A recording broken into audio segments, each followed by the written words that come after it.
Kai kalbame apie Mykolą Firkovičių, tai praktiškai turime tokią tipinę Lietuvos karaimų biografiją. Gimęs Trakuose, mokėsi Vilniuje ir visą gyvenimą dirbo Vilniuje. Ir Trakuose palaidotas. Tai va toks ciklas nuo Trakų per Vilnių grįžimas į Trakus. Gimė Mykolas 1924 m. 17 lapkričio. Tarnautojo šeimoje. Tėvas jo buvo pašto tarnautojas Trakuose ir jis buvo antras vaikas šeimoje. O tėvo brolis tuo metu irgi gyveno čia Trakuose, toj pačioj Karaimų gatvėje, kitoj gatvės pusėje. Ir kas labai įdomu, kad visą jaunystę ir vaikystę Mykolas praleido čia Trakuose, bendraudamas su savo pusbroliais ir su savo dėde, kuris buvo vyresnysis karaimų dvasininkas Simonas Firkovičius. O tėvas jo irgi buvo labai aktyvus karaimų religinėje bendruomenėje tarpukaryje. Ir dėl to šeimoje buvo tokia labai karaimiškai, gal neužtenka pasakyti patriotinė, bet tikrai tokia labai karaimiškai tautinė aplinka. Ir religinė aplinka tuo pačiu, todėl kad vyresnysis dvasininkas ir aukščiausiasis dvasininkas yra Hadžis Šapšalas, kuris atvažiuodavo į Trakus tarpukaryje labai dažnai ir gyvendavo čia vasarą, visada po pamaldų užeidavo pas Myko tėvus į namus. Pradėjęs nuo 52 metų savo tokią profesinę karjerą, inžinieriaus statybininko konstruktoriaus, netiesiogiai statybose, o kaip tik projektavimo darbuose, dirbo 40 metų. Jo dienoraštyje parašyta, kad šiandien išėjau į pensiją, dirbau savo šitą darbą 40 metų be 25 dienų. Vadinasi, 25 dienų jam pritruko, kad būtų visiškai tiksliai 40 metų. Kai dabar kalbame čia Trakuose apie Mykolą Firkovičių, tai dažniausiai pabrėžėme ne tiek jo darbą kaip profesionalo inžinieriaus projektuotojo, o kaip žmogaus, kuris labai daug nusipelnęs yra karaimų bendruomeniai. Tai pirmiausiai paminėčiau 1969-70 metus, kada Mykolas suprato, kad reikia užfiksuoti tą rašytinį paveldą, kurį turime, nes svarbiausias dalykas yra kalba. Norint, kad tautai gyvuotų ir funkcionuotų, reikalinga kalba. O karaimų gimtoji kalba, kurią Mykolas labai gerai mokėjo nuo vaikystės ir kurią dar tarpukaryje visi kalbėjo čia, ir tie, kurie lankė karaimų mokyklą, taip pat kalbėjo karaimiškai, pokario jį pradėjo gesti. Ir Mykolas labai anksti suprato, kad kalbos išsaugojimas yra vienas iš svarbiausių dalykų. Ir ėmėsi veiklos, sakyčiau, tokiose dviem kryptim. Viena tai yra konkrečios kalbos pamokos. Ir pradėjo jis mokyti karaimų kalbos Vilniuje, nelegaliai tuo metu, nes legaliai, žinoma, negalima buvo. Ir tai viena veikla, o kitas dalykas tai yra tų kalbos rašytinių rankraščių ir rašytinių paveldo dalykų išsaugojimas, užfiksavimas. Kai dėdė Simonas Firkovičius jau nuo 70 metų, nuo 75-6 nebegalėjo pats vesti pamaldas. Mykas jam pagelbėdavo. O ypač po to, kai jis mirė 82 metais, dalį pamaldų ir visų apeigų ir ceremonijų pats Mykolas ir vedė.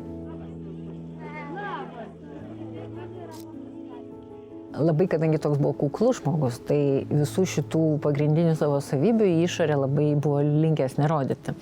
Ir tai irgi yra viena iš tokių svarbių savybių. Kitaip tariant, aš taip sakyčiau iš išorės dabar jau žiūrint ir per laiko perspektyvą, jis buvo pakankamai jautrus žmogus, žodžiu, visą tą savo emocinį gyvenimą, išgyvenimus, nuomonės, tokias refleksijas į tai, ką jis matė, kas vyksta, laikė savyje. Aišku, jam sveikatos prasme tai nepadėjo, bet jis negalėjo kitaip, jau čia toks buvo tipas žmogus, tikrai nepaprastai jautrus, jautriai reaguojantis, bet jautriai ir suprantantis tai, kas vyksta. Aš manau, kad dar tas buvo, visos šitos tokios savybės buvo taip pat labai pagrįstos tokia centrinė kategorija jo esybės ir jo visos veiklos, kuri susiveda į vieną žodį tradiciją. Jis tą žodį labai mėgo, labai jį dažnai vartojo, bet aš manau, kad tai nebuvo tiesiog žodis, tai buvo tokia labai rimtas konceptas jo galvoje ir jo visoje esybėje, su kuria jisai išaugo, ir tai buvo toks, sakyčiau, teisingas tų senų laikų toks palikimas faktiškai, žodžiu, jeigu pagal tradiciją reikia padaryti taip, tai vadinasi taip ir reikia padaryti. Jokių nukrypimų čia būti negali. Jis nebuvo toks labai tokio riboto užsispyrimo žmogus, ta prasme, nes jis tas tradicijas visas, apie kurias jis kalbėjo, čia eina kalba apie šeimos papročius, apie religinės šventes, pavyzdžiui, apie gyvenimo būdą.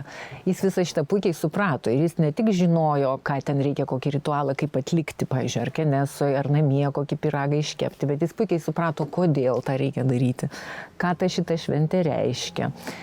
Kodėl tas ritualas yra toks, o ne kitoks. Kodėl, pavyzdžiui, ten ta šventė yra tą dieną ir po to dar ten 7 dienas reikia išvesti ir tik po to pabaigti. Tai nebuvo toks plikas žinojimas, bet buvo gilus supratimas viso to. Kadangi Mykolas Firkovičius buvo mano močiutės brolis, tai nuo pat mažumės visos šventės, visi šeiminiai susibūrimai vykdavo kartu.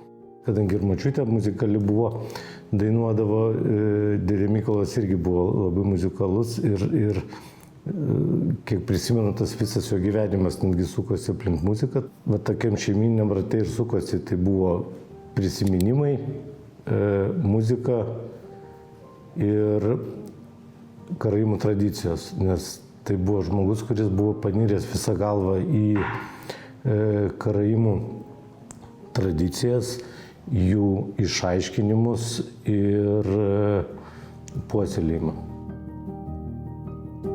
Laimiai ateina 1988 metai ir atsitiktinai sutikus gatvėje profesorių Kudabą mums labai pasisekė. Profesorius Kudaba tuo metu buvo Lietuvos kultūros fondo pirmininkas. Ir mūsų tikės jis sako, kad čia dabar kitos tautinės grupės galvoja irgi apie atgimimą, apie savo kultūros atgaivinimą. Tai karaimai irgi tą patį turėtų daryti. 88 metų, gegužės 15 dieną čia Trakuose, įvyko pirmas toks po karo karaimų susirinkimas, kuriame buvo ir įkurta karaimų kultūros rėmimo grupė. Buvo iš karto numatytos gairės pagrindinės, ką dabar turėtume daryti. Tai pirmas punktas buvo materialaus paveldo atgavimas, antras punktas buvo kalbos mokymas ir to rašytinio paveldo fiksavimas ir publikavimas, trečias surengti karaimų tarptautinį suvažiavimą. Ir 92 metais karaimų religinė bendruomenė buvo oficialiai įforminta. Karaimų religija pripažinta savarankiška religija Lietuvoje, kaip ir įrašyta konstitucijoje, šalia 9 pagrindinės tradicinės religijos ir karaimų taip pat. Ir Mykolas 92 metų balandžio mėnesį buvo išrinktas karaimų religinės bendruomenės pirmininku ir vyresniojo dvasininku. Kitaip tariant, jis oficialiai gauna tas pareigas, kurias praktiškai vykdė žymiai anksčiau ir žymiai ilgiau. Pažinojau dėdę Mykolą nuo vaikystės, bet dar atsitiko taip, kad susižadėjau ir ištekėjau už jo sesers anūko, Aleksandro Kobeckio. tokiu būdu atsidūriau dar ir šeimos viduje. Toks labai prisiminimas, kaip su tada dar būsimuoju vyru atėjom prašyti palaiminimo ir prašyti, kad dėdė Mykolas mus sutuoktų.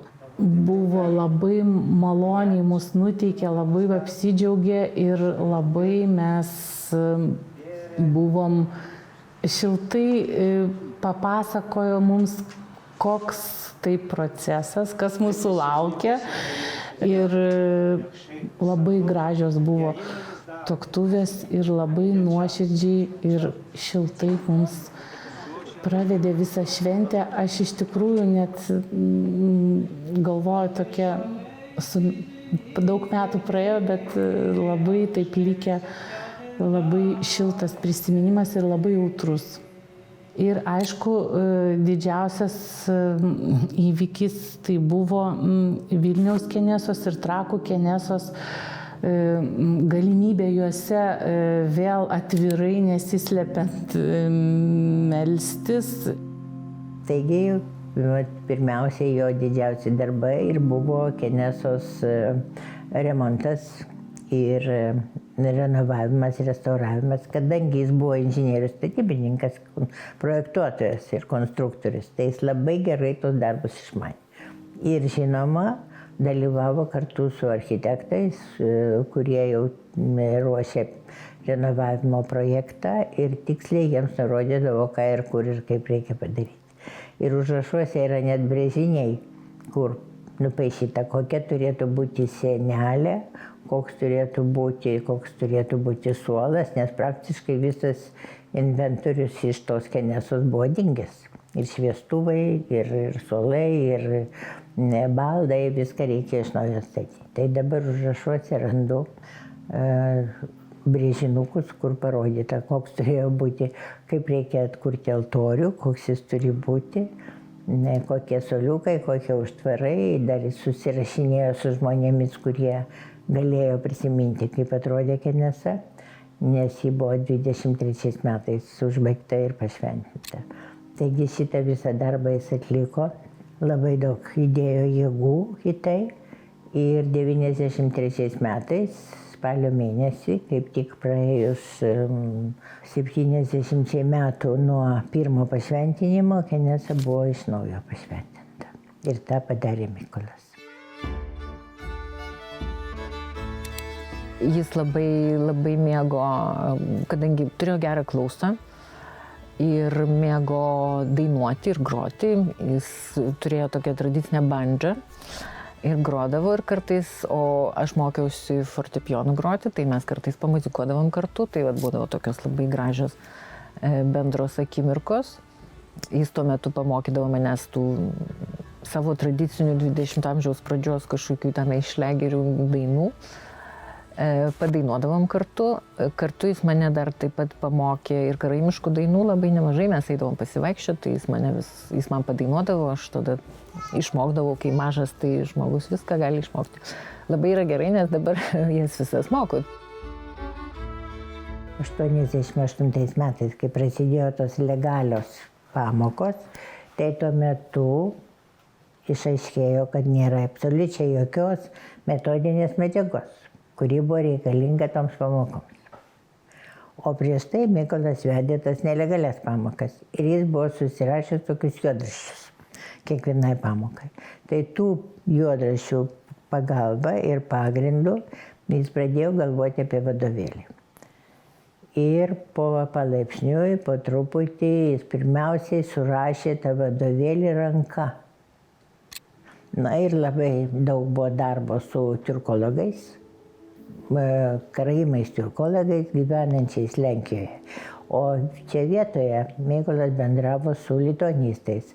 Ir docentė Regina Vinskutė yra viena iš pagrindinių Myko pagalbininkų ruošiant tą vadovėlį. Jam reikėjo perrašyti lotyniškais rašmenimis visus karaimiškus pavyzdžius, kurie yra. Ir dėl rašybos jis, aišku, tarėsi su tiurkologais, ypač su lenkų mokslininkais, bet šitą bandydavo klausti ir kaip man atrodo. lituanistai, nes vienas dalykas yra paimtas iš lietuvių rašybos. Jis visur vartoja minkštinamąjį ženklą į. Man atrodė, kad tas minkštinimo ženklas bent karaimų rašyboje yra truputį perteklinis, nes jie galėjo vartoti raides, kurios iš karto rodo balsio tą priešakinį tarimą, tokį kaip ü arba Jam atrodė, kad čia Lietuvos karaimai turėtų kažką turėti bendrą vis tiek. Ir žinoma, tai yra visiškai neblogas dalykas, tik tai tiek, kad žodis pailgėja, kada šitą minkštinimo ženklą vartoja rašyboje. Dar jis vieną dalyką labai gerai žinojo, kad reikalinga išleisti maldaknygę. Nes kai žmonės ateina į Kenesą, jie turi turėti knygą, iš kurios gali melstis. Senų maldynų pagrindų, o tie seni maldynai tai yra 1892 metų. To maldyno pagrindų Mika sudaro naują, šiek tiek sutrumpintą, lotyniškais rašmenim, kuriame aprašo apeigas kartu su maldom. Taigi va šitas maldynas dabar yra fundamentaliausia knyga, kurią visi besimeldžiantis gali naudotis, kai ateina į pamaldas. Ateinantis nauji laikai reikalauja tam tikro irgi naujo požiūrio į tą tradiciją. Va šitoje vietoje, man atrodo, jis buvo toks irgi unikaliai išgyveno gal tą perėjimo laikotarpį, nes tai buvo tikrai sunkus laikas iš tų tamsių tarybinių laikų staiga ateiti į tokį naują visiškai atsivėrusi gyvenimą, kuris kėlė nepaprastai daug iššūkių būtent tam tradiciniam požiūriui ir tradiciniam gyvenimui. Vėlgi tie iššūkiai buvo kitokie negu sovietiniais laikais. Visos tradicinės pamaldos, kurios, pavyzdžiui, dažniausiai arba vienos iš ilgiausių, kalba apie tokio atlaidams skirtos. Jos trukdavo vos ne visą vakarą arba paskui nuo ryto iki pusės dienos. Žodžiu, buvo akivaizdu, kad toks dalykas jau nebegalioja. Žodžiu, jis šitą puikiai suprato. Šitoje ir keliose kitose situacijose jis leido savo tokį truputėlį atviresnį, globalesnį požiūrį į tos tradicinius dalykus, nepaisant to, kad pats konceptas, kad tik tos tradicijos dėka tiek bendruomenė, tiek visi šitie papročiai, kurie staiga visi pamatė, ne tik tie, kurie kažkada natūraliai juose gyveno, kad tai yra kažkas vertingo, įdomaus, vertingo, vėlgi ne tik mums patiems, bet ir kitiems, nes tuo metu taip pat tai buvo laikas, kai šitokio kiekio žurnalistų ir susidomėjimo iš Lietuvos ir iš užsienio dar turbūt niekad nesame patyrę, net jau šiais laikais jų yra žymiai mažiau, bet tuo metu tai buvo vos ne kasdien koks nors naujas žmogus, naujas skambutis ir kodėl ir ką papasakokit, nes įdomu. Ir staiga, žodžiu, atsiranda susidomėjimas tas iš išorės ir, žodžiu, žmonės pamato, kad, gal vis dėlto tai, ką kai kurie kažkada net slėpė ar mėgino neigti, staiga tampa įdomu kitiems, tai kitaip tariant, ir man pačiam tas turėtų tapti įdomu. Kaip minėjau, mano supratimu, tas perėjimo laikas iš tų sovietinių laikų į naujuosius tokius globalų į pasaulį buvo nepaprastai toks labai aktyvus, visiškai naujas, niekad nepatirtas, bet tuo pačiu labai pavojingas, nes tuo metu galima buvo labai daug ką prarasti. Tai aš manau, kad jo dėka mes labai daug ką išsaugojame. Tame tarpe čia eitų kalba ne tik apie dvasinės vertybės, kurias jis gal pažinojo kiek giliau negu kiti ir galėjo, pavyzdžiui, paskui sudaryti tos maldynus ar kalbos vadovėlius, bet ir apie tą materialų turtą, kuriuo dabar bendruomenė naudojasi ir gali jį rodyti kaip savo palikimą, ir tai yra ženklai, kad šita tauta čia Lietuvoje gyveno jau tikrai ilgus šimtmečius. Tai, ką jis padarė fiksuodamas ir išleisdamas ir karaimų kalbos vadovėlį, ir pačius tekstus, tai yra svarbu, žinoma, ne vien tik tai bendruomeniai, bet yra labai svarbu ir tiurkologams. Ir tarp kitko, tiurkologai, kurie gavo dovanų šitas knygas, jie savo laiškuose visi tą pažymi, kad Mykolas atliko darbą, kurio niekas iki šiol nebuvo padaręs. Vienas garsus lenkų profesorius, jau dabar amžinatilsį, rašo jam laiške, kad jūs padarėte tai, kas seniai turėjo būti padaryta. O kodėl nebuvo, sunku pasakyti. Nėra daug žmonių, kas kalbėtų jau tikrai ir vartotų tą kalbą, o mūsų vaikai, mano vaikai, mokėsi būtent iš to vadovėlio, nes kai vyksta karaimų kalbos mokyklos kas vasarą, tai ir vyresnis sūnus, ir jaunesnis sūnus mokosi būtent iš tų vadovėlių. Šiuo metu turbūt, kad mano vaikai karaimų kalbą žino netgi geriau už mane. Kaip visada noriu tik pabrėžti, kad nepaisant to, kad jis buvo labai toksai tradicinis žmogus, bet turėjo tokį platų horizontą ir tikrai suprato, kad visiškai griežtai laikytis tradicijos ir niekaip nereaguoti į globalų pasaulį nebeįmanoma jau šiais laikais. Tai va šitą jis puikiai suprato ir gal jam tas aišku ir skaudėjo viduj, bet jis mėgino rasti įvairiausių išeičių, kaip tą galima padaryti, nekompromituojant tos pačios tradicijos, nekompromituojant papročių ir nekompromituojant pačių pagrindinių karaimiškų principų.